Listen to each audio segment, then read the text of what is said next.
दोस्तों, मैं यहाँ लाल किला बनाने आया हूँ। मैं आपको दिखाऊंगा लाल किला कैसे बना। तो वीडियो को पूरा देखें और चैनल को सब्सक्राइब कर लीजिए। समय एक ऐसा खामोश गवाह है जिसने बड़े बड़े साम्राज्यों को बनते और फिर मिट्टी में मिलते देखा है। अगर आज दिल्ली की जमीन से पूछा जाए कि उसने इतिहास का सबसे शानदार और दर्दनाक दौर कहाँ देखा है, तो उसका जवाब होगा लाल बलुआ पत्थर से बनी वो भव्य इमारत जिसे आज हम लाल किला कहते हैं। लेकिन आपको जानकर हैरानी होगी कि शुरुआत में इसे लाल किला कहा ही नहीं जाता था। ये नाम तो बहुत बाद में अंग्रेजों ने इसकी लाल दीवारों को देखकर दिया था। असल में इसका असली नाम था किला-ए मुबारक, यानी एक बेहद खुशनसीब और पवित्र किला। इस महान किले की कहानी शुरू होती है एक ऐसे मुगल बादशाह के ख्वाब से जिसे पत्थरों में जान डालने का हुनर आता था। बादशाह शाहजहां 1630 के दशक में मुगल सल्तनत का केंद्र आगरा शहर हुआ करता था, लेकिन बढ़ती आबादी, तंग होती गलियों और भीषण गर्मी से शाहजहां का मन आगरा से ऊबने लगा था।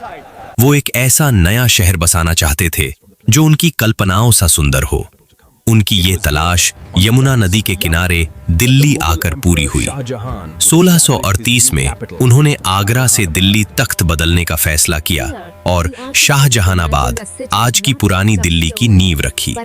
इसी शहर के बिल्कुल बीचों बीच यमुना के किनारे किला-ए मुबारक का निर्माण शुरू हुआ। ताजमहल का नक्शा बनाने वाले मशहूर वास्तुकार उस्ताद अहमद लाहौरी ने ही इस किले का डिजाइन भी तैयार किया था। पूरे 10 साल की कड़ी मेहनत के बाद 1648 में जब ये किला बनकर तैयार हुआ, तब शाहजहां काबुल में थे। खबर मिलते ही वो अपना ये नया आशियाना देखने फौरन दिल्ली की तरफ निकल पड़े। इस किले की भव्यता इसके प्रवेश द्वारों से ही झलकने लगती है। इसके 2 मुख्य दरवाजे हैं, दिल्ली गेट और लाहौरी गेट। लाहौरी गेट सबसे अहम और शाही दरवाजा था, क्योंकि इसका रुख सत्ता के एक और बड़े केंद्र लाहौर की तरफ था। लेकिन आज जब आप लाहौरी गेट के सामने खड़े होते हैं तो एक बड़ी सी दीवार दरवाजे को ढके हुए नजर आती है।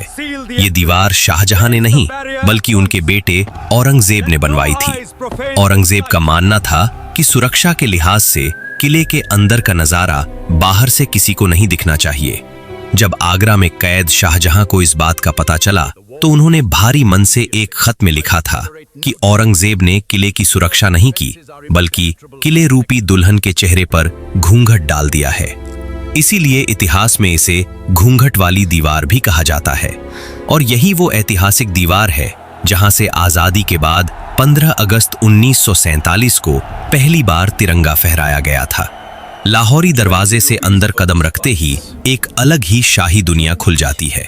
सबसे पहले आता है छत्ता बाजार, या जिसे मीना बाजार भी कहते हैं। शाहजहां ने ये बाजार खास तौर पर अपनी बेगमों और शाही परिवार की औरतों के लिए बनवाया था। यहाँ देश विदेश के व्यापारी रेशम, इत्र और कीमती जेवरात लाते थे। आज 350 साल बाद भी ये अद्भुत बाजार अपनी उसी जगह पर कायम है। इससे थोड़ा आगे बढ़ने पर लाल रंग की एक शानदार इमारत दिखाई देती है, चौबत खाना। यहाँ दिन में 5 बार अलग अलग धुनों में नगाड़े बजते थे और शहंशाह के आने का ऐलान भी यहीं से होता था। मुगल काल के आखिरी दौर में इसी नौबत खाने ने सत्ता के लिए कई खूनी साजिशें और कत्ल भी अपनी आंखों से देखे हैं। नौबत खाने को पार करते ही आता है वो विशाल प्रांगण जहां मुगल सत्ता की आवाज गूंजती थी, दीवाने आम। ये वो दरबार था जहां एक आम इंसान भी बादशाह के सामने अपनी फरियाद रख सकता था। इसके बिल्कुल बीच में सफेद संगमरमर का एक ऊंचा झरोखा है जिसे नशेमने जिल्ले इलाही, धरती पर ईश्वर की परछाई का निवास कहा जाता था। इसके पीछे की काले संगमरमर की दीवार पर परचिनकारी की ऐसी बारीक और रंग बिरंगी नक्काशी है जिसमें फूल और पक्षियों की आकृतियां एकदम असली लगती हैं। दीवाने आम से आगे बढ़ने पर वास्तुकला बिल्कुल बदल जाती है। लाल पत्थरों की जगह अब सफेद चमकता संगमरमर ले लेता है। ये मुगलों का सबसे खास और बेहद सुरक्षित हिस्सा था, दीवाने खास। यहाँ सिर्फ बादशाह के सबसे करीबी मंत्री और खास मेहमान ही आ सकते थे।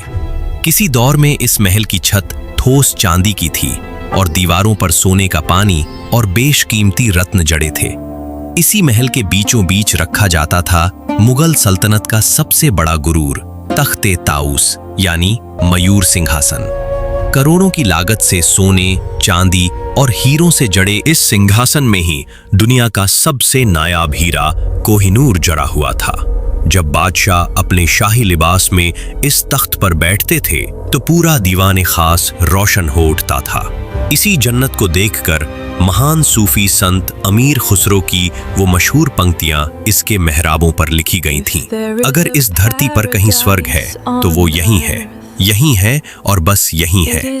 लेकिन मुगलों का ये स्वर्ग कैसे एक खौफनाक लूट और बर्बादी का गवाह बना।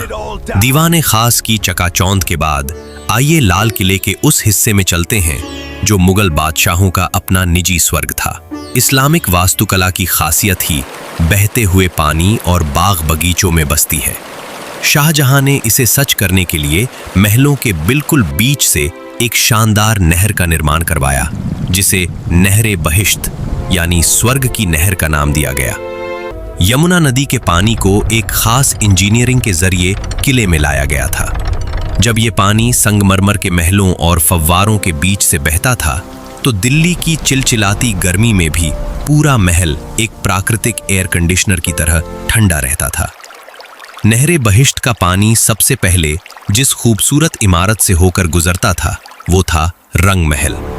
नाम के ही मुताबिक ये मुगल हरम का सबसे रंगीन हिस्सा था, जिसे शाहजहां ने अपनी खास बेगमों के लिए बनवाया था। इसकी छतों पर शीशे और रत्न ऐसे जड़े थे कि रात में मोमबत्ती की रोशनी में पूरा महल सितारों भरे आसमान जैसा झिलमिलाता था। इसके बिल्कुल पास ही मुमताज महल था, जो शाही औरतों का निवास था। लेकिन वक्त का सितम देखिए, 1857 के गदर के बाद अंग्रेजों ने इसे ही एक खौफनाक जेल में तब्दील कर दिया, जहां कई आजादी के दीवानों ने बेड़ियां पहनी। इन शाही महलों के नजदीक ही शाहजहां का अपना विश्राम गृह था, खास महल, जहां वो खुदा की इबादत करते और आराम फरमाते थे। महलों की इस दुनिया से थोड़ा आगे बढ़ने पर आता था मुगलों का विशाल हयात बख्श बाग, जिंदगी देने वाला बाग। मुगलों को बारिश के मौसम से बेइंतहा मोहब्बत थी, इसीलिए इस बाग के दोनों छोर पर सावन और भादो नाम के 2 मंडप बनाए गए। इन मंडपों में पानी गिरने की ऐसी जादुई व्यवस्था थी कि बिना असली बारिश के भी बादशाह यहां बैठकर मूसलाधार बारिश का मजा ले सकते थे। किले के पिछले हिस्से में एक खुफिया यमुना दरवाजा भी था, जो सीधे नदी की तरफ खुलता था, जहां बादशाह की शाही नाव तैयार रहती थी। इसके अलावा किले की प्राचीर से सटा सलीमगढ़ का किला भी है, जो लाल किले से भी पुराना है और जिसे बाद में मुगलों ने एक पुल के जरिए लाल किले से जोड़ दिया था। लेकिन लाल किले की इस भव्य दास्तान का अंत बहुत ही दर्दनाक था। हयात बख्श बाग के पास मौजूद जफर महल मुगल सल्तनत की आखिरी निशानी है। इसे 1842 में आखिरी बादशाह बहादुर शाह जफर ने बनवाया था। इसके बाद मुगलों के पास न तो दौलत बची थी और न ही रुतबा। 1857 की क्रांति ने लाल किले की तस्वीर हमेशा के लिए बदल दी। अंग्रेजों ने किले पर कब्जा करने के बाद इसके 80% से ज्यादा शाही महलों और मेहताब बाग जैसे खूबसूरत बगीचों को बेरहमी से उजाड़ दिया। उनकी जगह अपनी फौज के रहने के लिए भद्दी लाल ईंटों की नीरस इमारतें खड़ी कर दी गईं, जिन्हें आज भी देखा जा सकता है। इतिहास का सबसे रुला देने वाला मंजर इसी किले ने तब देखा जब भारत के आखिरी मुगल बादशाह बहादुर शाह जफर पर अंग्रेजों ने एक मुजरिम की तरह मुकदमा चलाया। जिस दीवाने खास में उनके पुरखे दुनिया भर के बादशाहों का स्वागत करते थे, उसी जगह 82 साल के बूढ़े जफर को देशद्रोही घोषित कर दिया गया। उन्हें काले पानी की सजा देकर रंगून, म्यांमार की जेल में डाल दिया गया। अपनी मौत का इंतजार करते हुए रंगून की उस सीलन भरी कोठरी में आखिरी मुगल बादशाह ने अपने टूटे हुए दिल का दर्द इन अमर पंक्तियों में पिरो दिया। कितना है बदनसीब जफर दफन के लिए, 2 गज जमीन भी न मिली कुएं यार में। लाल किला सिर्फ ईंट और लाल पत्थरों की कोई बेजान इमारत नहीं है। इसने मुगल सल्तनत के चमकते सूरज को आसमान छूते भी देखा है। और फिर अपनी ही आंखों के सामने उसे बेबस होकर डूबते हुए भी। नादिर शाह की लूट से लेकर अंग्रेजों के जुल्म और फिर 15 अगस्त 1947 को आजाद भारत के पहले तिरंगे तक ये किला अनगिनत तूफानों का इकलौता गवाह है। इसकी खामोश दीवारें आज भी यही कहती हैं कि वक्त से बड़ा कोई शहंशाह नहीं होता।